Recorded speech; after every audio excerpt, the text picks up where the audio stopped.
Buenos días, Joseph. Buenos días, Justin. Buenos días, Mari. Esli Mari, Mau, Arturo Pisté, Gael, Alondra, Evelina y todos los que se Buenos vayan días. conectando. Buenos días a todos.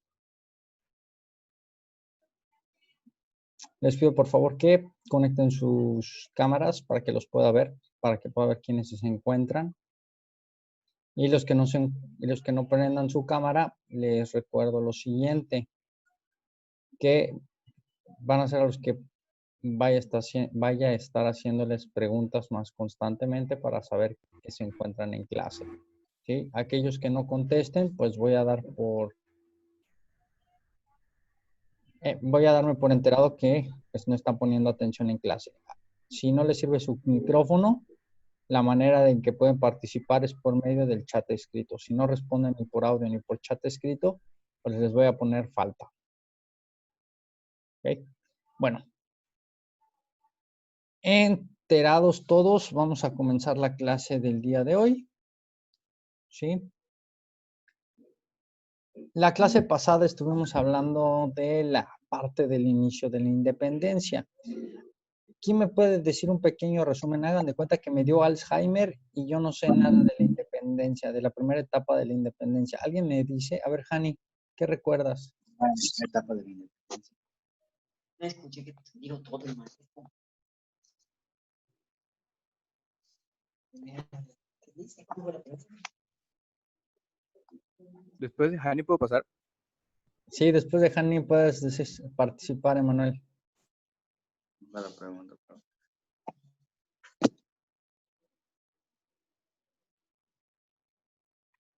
Pero a Hannah le está Hani, creo que tu micrófono no se escucha, ¿eh? No se escucha. A ver, si quieres, conéctale, vuelvo a conectar.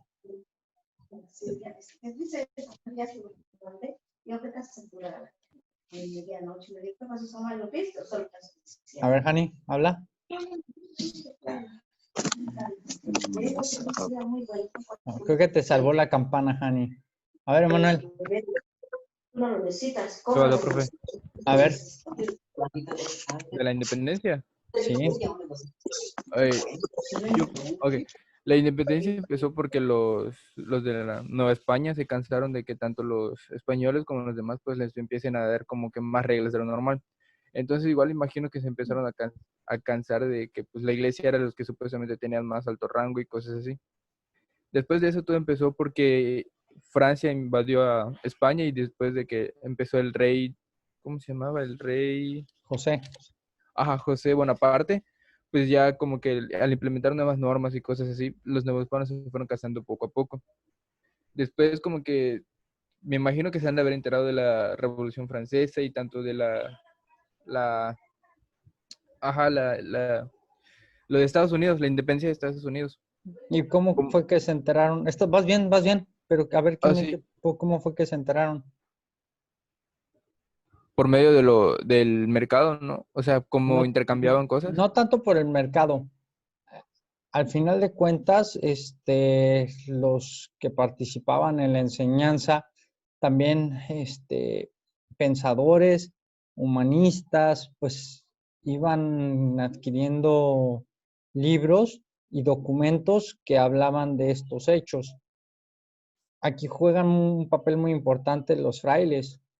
Ahí tenemos el caso de Fray Servando Teresa de Mier, que se encargó de difundir lo que había sucedido no solo en la Nueva España, sino también lo que había pasado en otros territorios. Dime, José.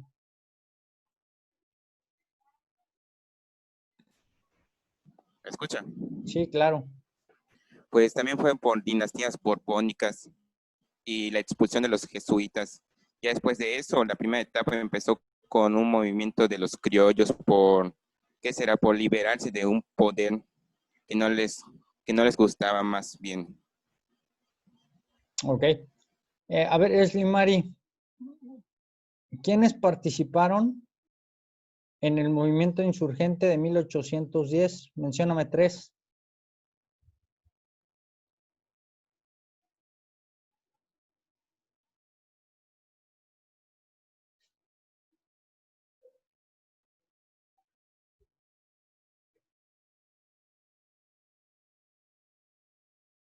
Slimari.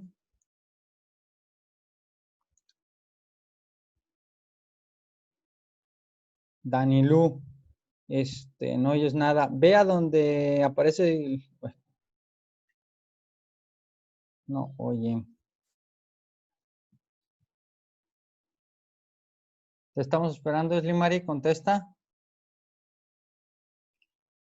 Si no puedes hablar, lo puedes hacer por escrito.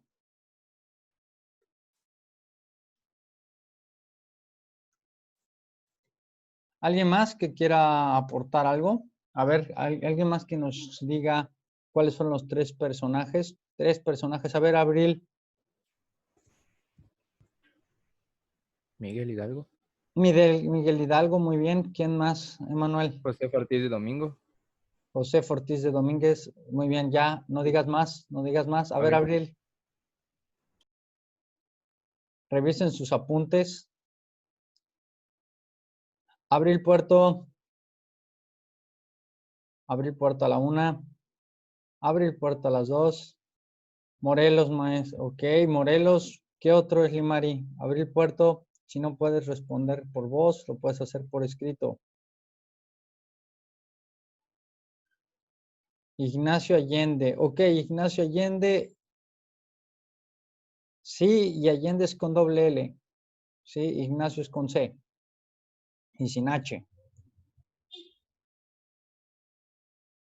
Juan Aldama, muy bien. Bueno. Para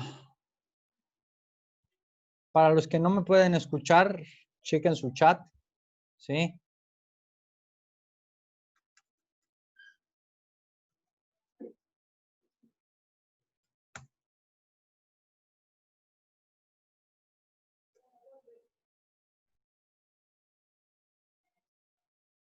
Agustín de Iturbide, pero Agustín de Iturbide aparece ya en la tercera etapa, porque en un principio Agustín de Iturbide era del ejército realista, pero también es un personaje de la revolución, José María Morelos, claro. Bueno, de hecho, hoy vamos a hablar acerca de Morelos, la campaña de el Ejército del Sur. Cuando muere Miguel Hidalgo, en el año de 1811, en la ciudad de Chihuahua, cuando es tomado prisionero en Acatita de Baján, en Coahuila, a nosotros nos mencionan en la historia que junto con él estaban Juan Aldama e Ignacio Allende, pero la realidad es que venían con más personas y venían con varios insurgentes y también venían con otros personajes que, aunque no eran insurgentes, apoyaban a la causa. Uno de ellos, Mariano Hidalgo y Costilla. ¿Alguien sabe quién era Mariano Hidalgo y Costilla?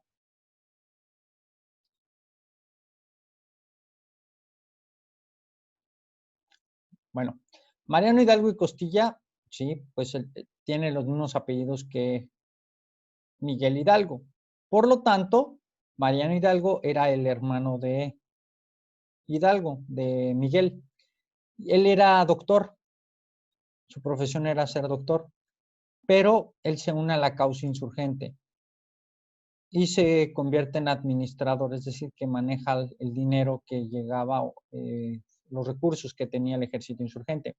Cuando lo toman prisionero a Mariano Hidalgo, le hacen el juicio y pues dicen, oye, pues ya ¿de qué lo vamos a juzgar? Pues si no tiene ningún delito, no mató a nadie, no robó ninguna ciudad, ¿qué le podemos achacar? Y pues el delito que le encontraron es que se apellidaba Hidalgo y que era el administrador del ejército insurgente. Con ese motivo, fusilan a Mariano Hidalgo dentro de este número de personajes que vamos a conocer el día de hoy, que fueron fusilados en Chihuahua, que fueron capturados en Acatita de Baján, Coahuila.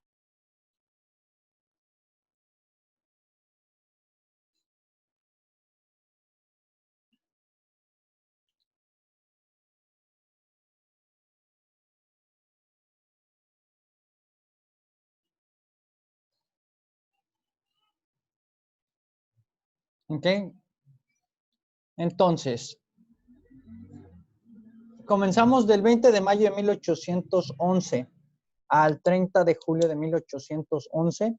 Esta es la lista de personajes que fueron fusilados y que fueron antes tomados presos en Acatita de Baján. Juan Bautista Carrasco, Agustín Marroquín e Ignacio Camargo. De aquí destacar el papel de Agustín Marroquín. ¿Quién era Agustín Marroquín? Agustín Marroquín era un torero, ¿sí? Era un torero, pero también tenía fama de asesino. Agustín Marroquín era el que recibía las órdenes de Hidalgo para ejecutar a los prisioneros de guerra, ¿sí? Hidalgo nunca se manchó las manos, el que lo hizo fue Agustín Marroquín, pero por órdenes de Hidalgo. El 11 de mayo de 1811 es tomado prisionero, es ejecutado Francisco Lazargorta, parte del ejército insurgente. El 6 de junio de 1811, este personaje que ya les había platicado, que es Mariano Hidalgo y Costilla. El 26 de junio de 1811 son fusilados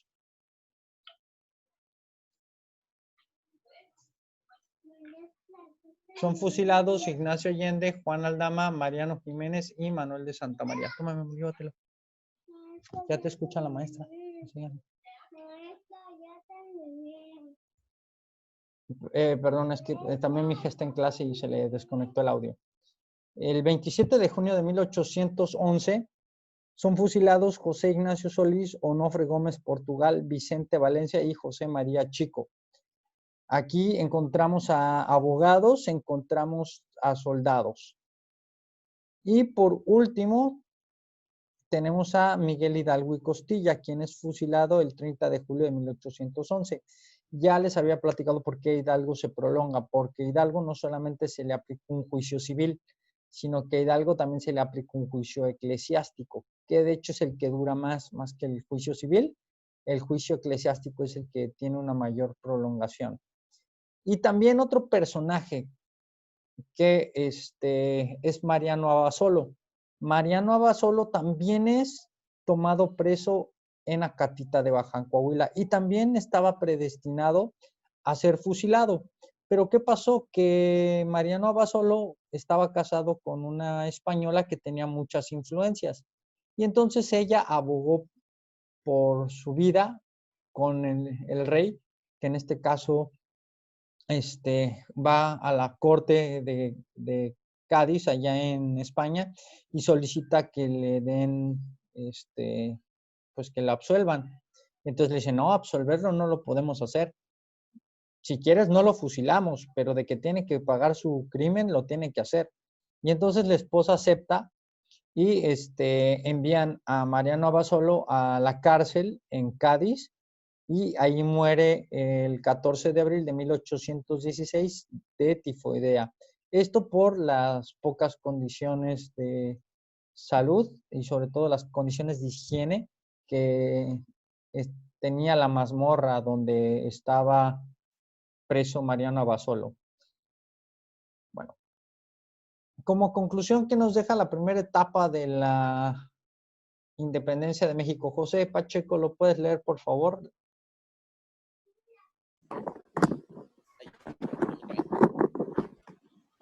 Conclusión de la primera etapa.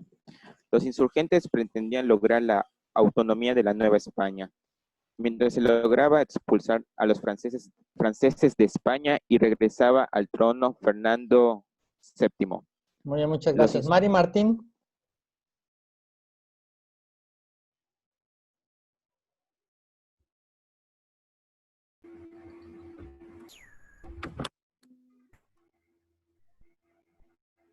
La conspiración.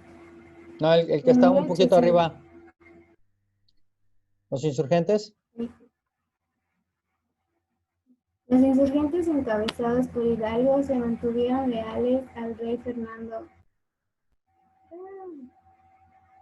VII y a España, y lo muestra en el grito de independencia. Gracias, Mari. A ver, vamos a ver. Profe. Dime. Que a un compañero no lo deja entrar porque está fallando su internet. Creo que es Rodrigo Rosado. Ok, que intente hasta que pueda, ¿vale? Ok. Gracias por avisarme. Gael Pérez, tu turno. La conspiración de 1810 estaba planeada para desarrollarse en diciembre. Gracias. Alondra Medina. La batalla del Puente del Calderón significó la derrota más fuerte del ejército insurgente. Gracias. Ok, ya entré, pero me está sacando. Ok, si te sacan, no importa, Rodrigo, vuelve a entrar lo que puedas captar de la clase. Rayleigh, tu turno. El haber tomado la Ciudad de México, probablemente la lucha de la independencia se hubiera consumado más rápido y la Nueva España ha logrado la autonomía que tanto soñaban los criollos. Sí, entonces estas son las conclusiones de la primera etapa de la independencia de México. Una vez que muere Hidalgo y la decisión de Calleja de poner sus cabezas de los principales promotores, que son Allende, Aldama, Jiménez e Hidalgo, en la Alhóndiga de Granaditas, pues él pensó que el pueblo y sobre todo los insurgentes iban a pararle con los movimientos. La realidad es que no. La realidad es que el movimiento continuó y tomó a dos personajes como cabeza del movimiento insurgente.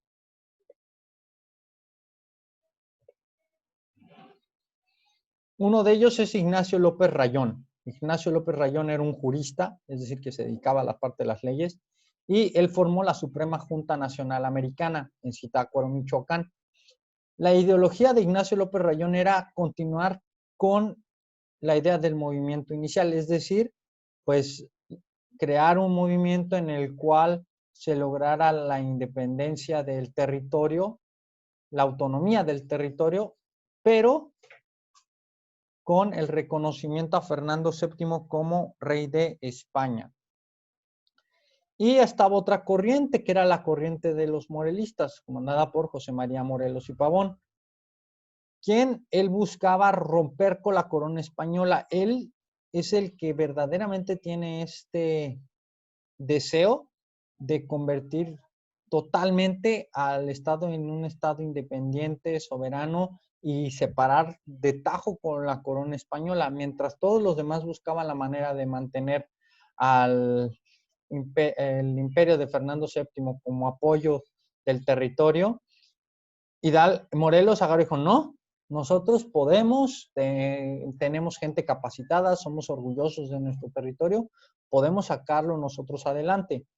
Y entonces, dentro de todos estos ideales, también propone que la soberanía debe recaer en la nación. ¿Esto qué quiere decir? Que el pueblo es el que debe de elegir a sus propios gobernantes. El pueblo es el que debe de regir y dirigir, más dicho, seleccionar a quienes iban a ser sus representantes políticos. Y esto, pues, este choque de ideas entre morelistas y rayonistas provocó que hubiera choque entre ellos, hubiera una fractura. Y entonces los rayonistas se encargaron de promover el movimiento en la parte del Bajío, mientras los morelistas se encargaron de ganar ciudades, en este caso tomar ciudades y ganar el dominio de territorios como Oaxaca, Puebla, Veracruz, lo que conocemos hoy en día como Guerrero. En síntesis, la parte del centro y sur de México. ¿Hasta aquí hay alguna duda? ¿No? Maestro. Dígame. No es duda, pero las diapositivas las voy a subir luego al Classroom porque las estoy copiando, pero como que es demasiada información y ahí sí, cuando pasa otra, pues no termino de copiarlo. Sí, no te preocupes, sí lo voy a pasar a Classroom. ¿Ok? Sí lo paso a Classroom. Gracias.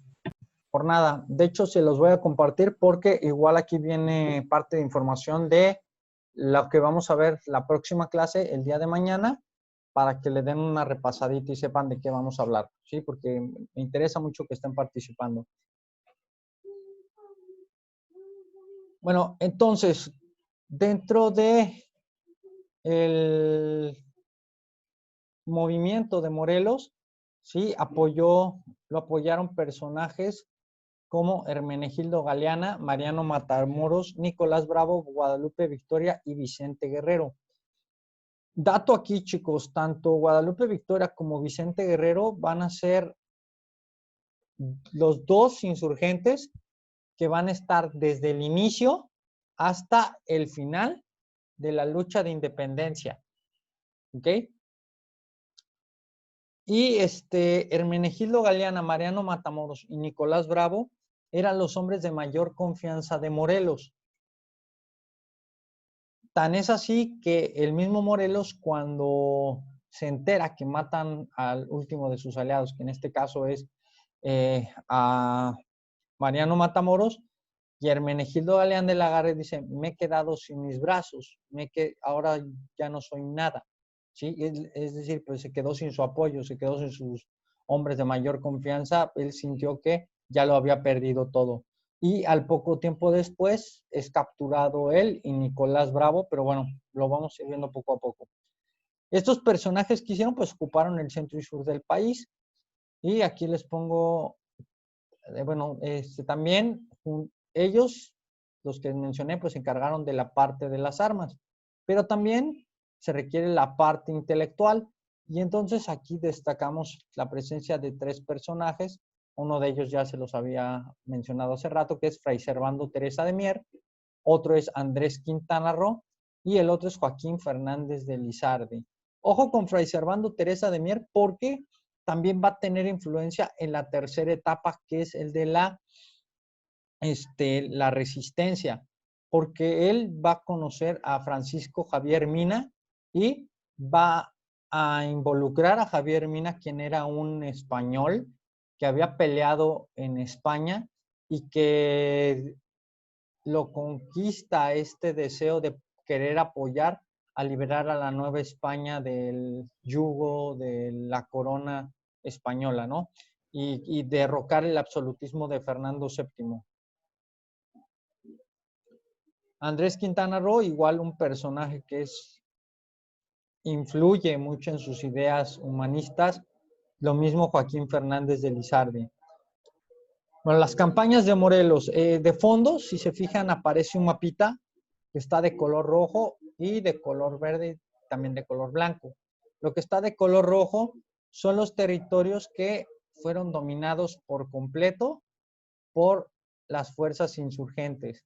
Lo que está de color verde son los territorios que no se tenían completamente dominados, únicamente algunos poblados en los cuales había presencia del ejército insurgente. Pero todo lo que es la parte del sur, es Michoacán, Puebla, Oaxaca, incluso una parte de lo que hoy es Guatemala, estaba dominada por el ejército insurgente de Morelos. Y entonces, entre el año de 1811 y el año de 1814, el ejército insurgente enfrentó a las fuerzas realistas, es decir, a las fuerzas españolas. Una de las batallas más importantes es la del sitio de Cuautla. En este territorio se habían enfrascado, se habían resguardado los morelistas y no los permitían avanzar los del ejército realista. Estuvieron ahí encerrados en la ciudad por 4 meses y no los dejaban avanzar.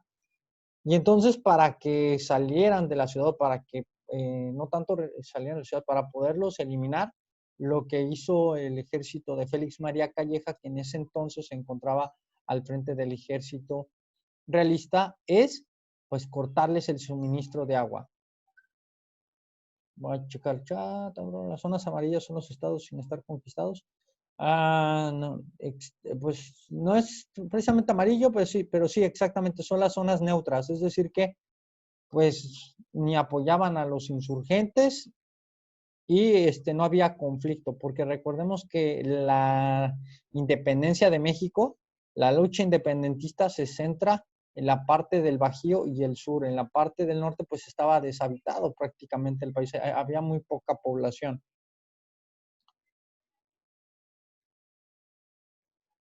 Ok, no te preocupes, Limaria, a todos nos puede fallar. Bueno, continúo.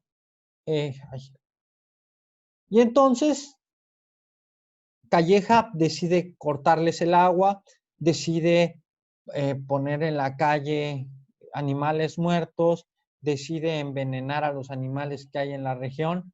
¿Para qué? Para que la misma población pues empiece a ganar enemistad con el ejército insurgente.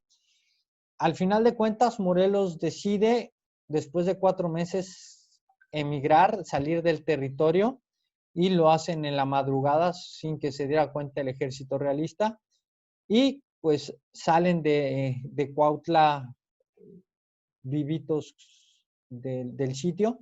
Y pues esto, el ver que se les haya escapado a Calleja de Cuautla, pues no fue bien visto por el virrey y por las autoridades de la Nueva España, y pues causaron molestia con Calleja. Calleja, ¿qué hizo como respuesta? Pues mandó a matar a toda la gente que se encontraba en Cuautla, como medida por haber apoyado al ejército insurgente.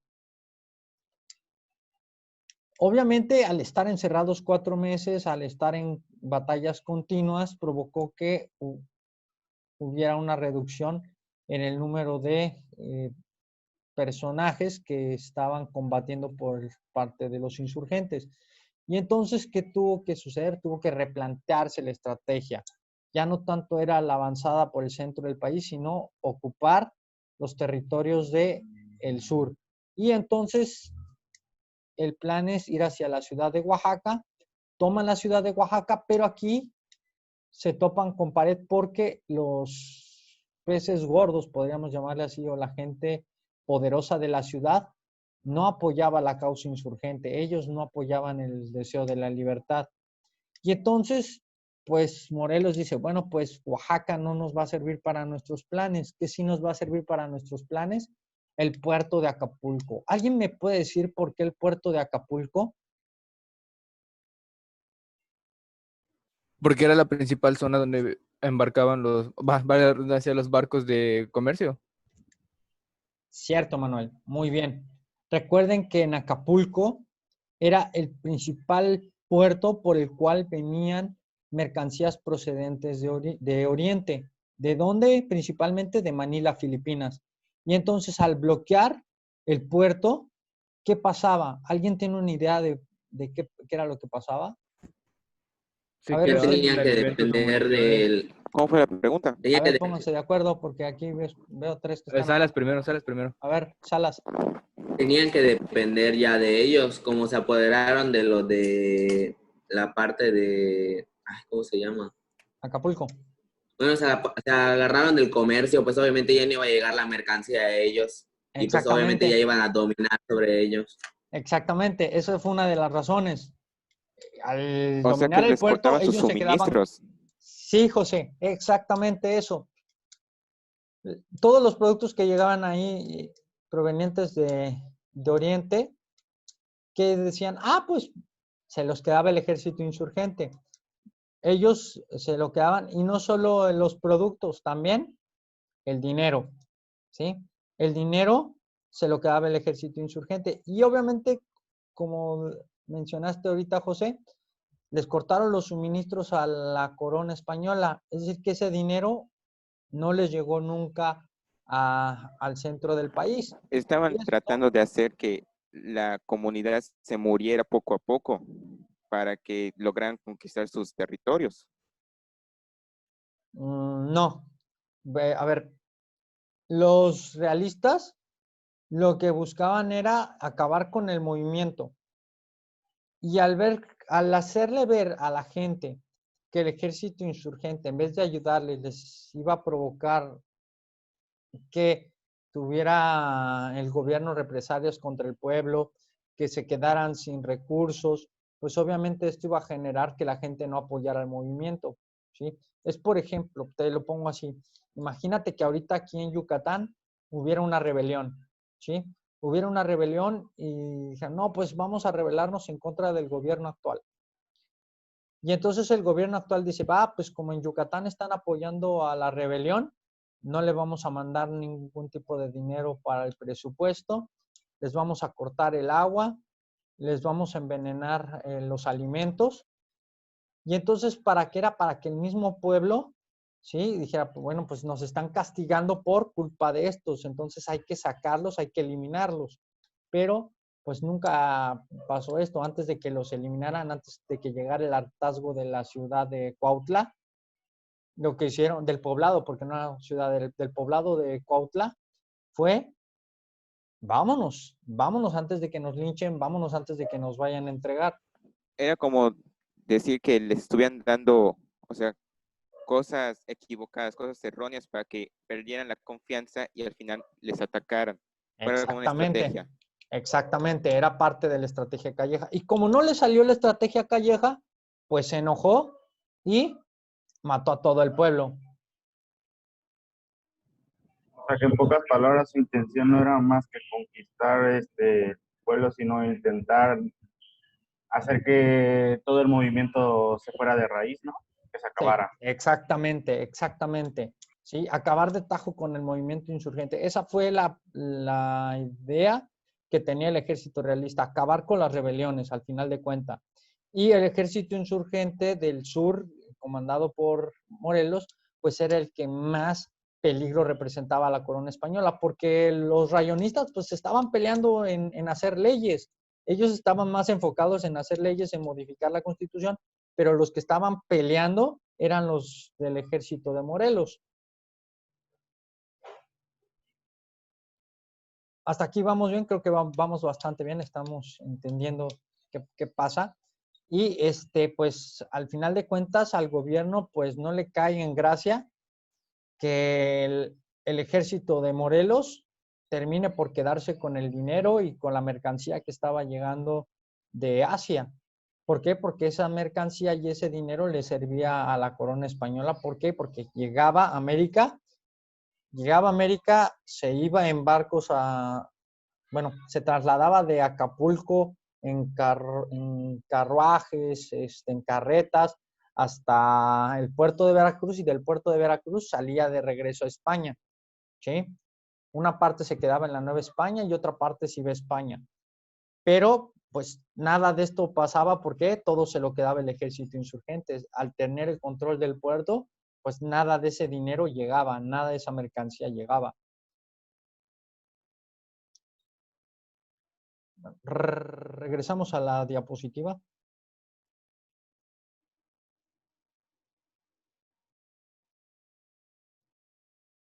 Aviso, si se corta la clase, regresamos con el mismo enlace, ¿sale? Porque acuérdense que Zoom nada más graba 40 minutos.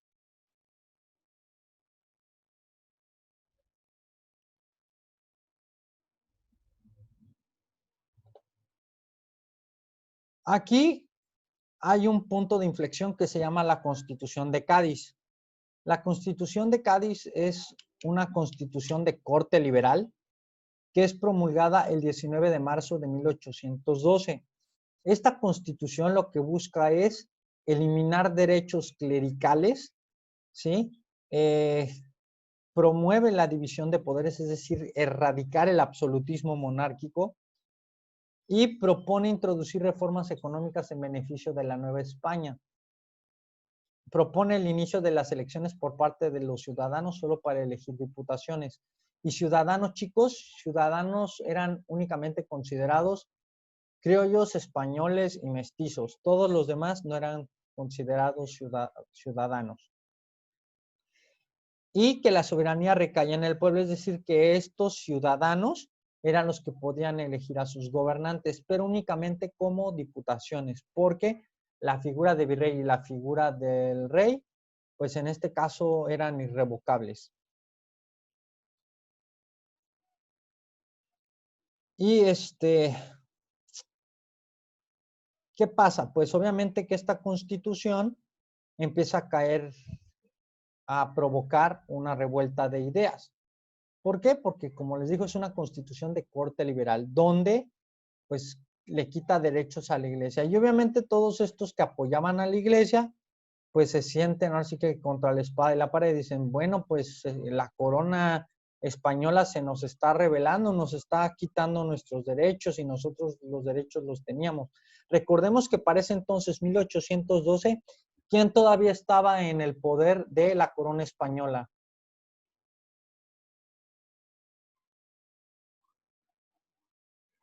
Fernando VII. Fernando VII no, Fernando VII todavía no estaba. Fernando VII estaba peleando por recuperar su corona.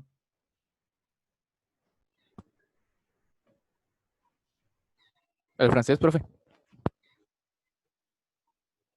Bonaparte. José Bonaparte. Sí, José Bonaparte. ¿Ok?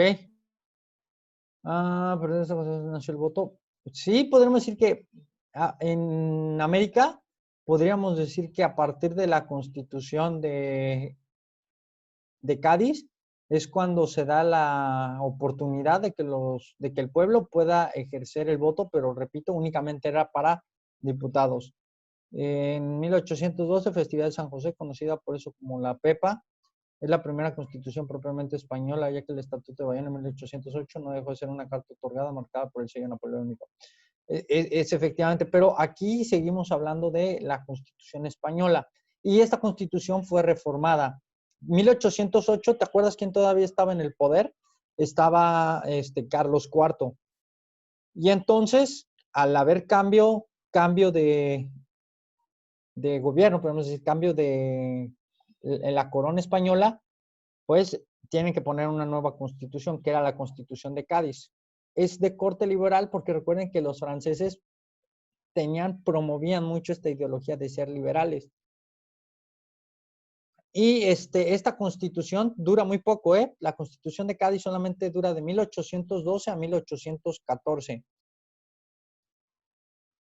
¿Alguien me dice por qué? ¿Será porque no les gustó cómo estaban promulgando eso, que esto les afectara mucho en la parte política? A ver, ¿alguien más? Porque todavía no habían buscado la manera de adaptarse, por lo tanto pensaron que iba a ser perjudicada en vez de beneficiada y pues decidieron cambiarla. Ok, ¿alguien más?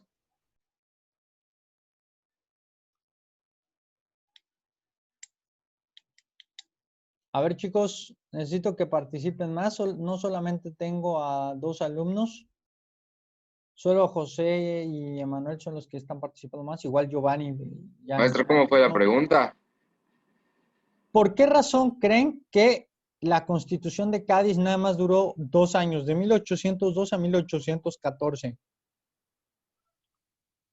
Porque no querían que el poder cayera sobre el pueblo. Ok, y todas sus ideas, a ver, ¿alguien más? No estaban de acuerdo con lo que hacían. No les gustaba lo que hacían.